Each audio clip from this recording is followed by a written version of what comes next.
All right, game two between KathyrnAlex and Fey.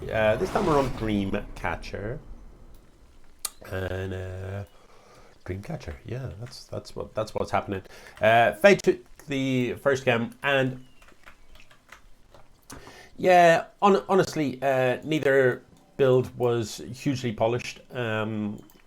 But in general, there were kind of more mistakes, if you like, on the side of the Zerg. So Kathyrn, you really do have to, in the early game especially, just concentrate on turning larvae into workers as fast as you can, as I mentioned in the last cast, and build a big old army, and build that expand down in your naturals so that you can mine twice as quickly. It looks like Fey is going to go for a super quick Expo before Gateway, double pylon. Expo before Gateway is not really a thing generally, especially against a Zerg that you haven't scouted. But perhaps on the strength of the first game, Fey is feeling good about that and sort of thinking maybe I'm going to get away with this. If we go and look at the other side of the map, we can see that he is going to get away with this. There's Evo spawning pool coming out, and that's not a terrible opener. But you do need to mine the gas to be able to make use of either one of these. Roach Warren is going to come down.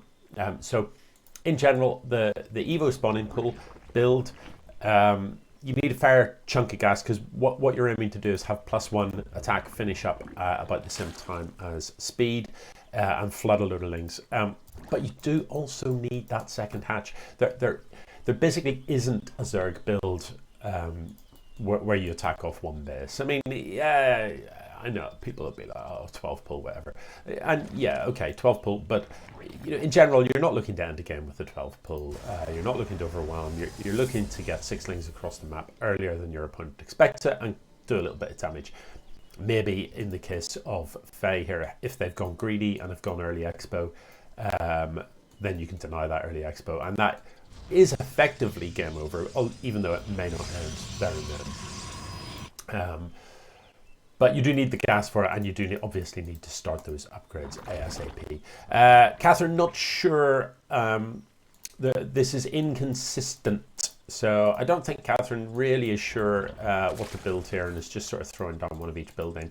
In general, you build either roaches or you go Lingben, one or the other rather than both. And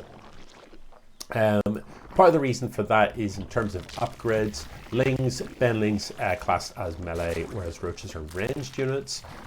So they operate on a different set of upgrades.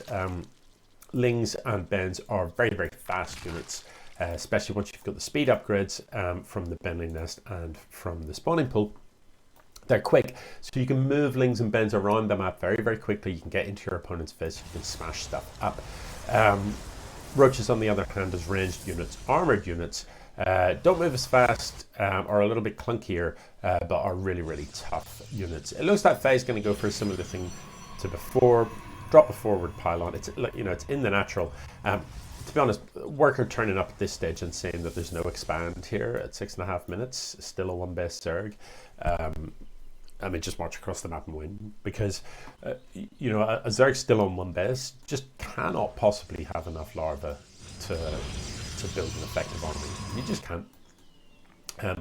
So, okay, something's happened.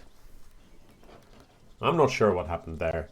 It looks like maybe my webcam has just died or something died. The computer made the boop, boop, boop noise of something being unplugged, and the lights have gone out on the webcam. With the shield, losing the Benlings is pretty awkward. Yeah, with the shield battery there, this cannon just never died. 9 kills on it. Is there anything left for the Zerg? Not really. There's a spine crawler, there's a queen, there's no units being built even, and that's really the big concern. 4 more spine crawlers, 2 more queens, and maybe you hold? You don't, actually, you don't. Look how many zealots this is. A world of zealots. I don't really know what Fey is waiting for an oracle and a void ray to build. It's a one base Zerg. Just go up the ramp and make it stop. Yeah, I wonder, can you guys, am I still visible? Maybe the webcam did die, I don't know. Anyway, here comes the Protoss army, and it is going to make short work of this. So there's those Immortals in the back, just to pump out so much damage. Very, very strong against buildings, very strong against armoured units, focused on Queens, Roaches very quickly indeed. Zealots great against Lings. Weak against Benlings because the Zealots clump together and obviously they're melee units, so they surround the Benlings and the Benlings get maximum kind of effect from that AoE damage. Anyway, Fey goes 2-0. GG.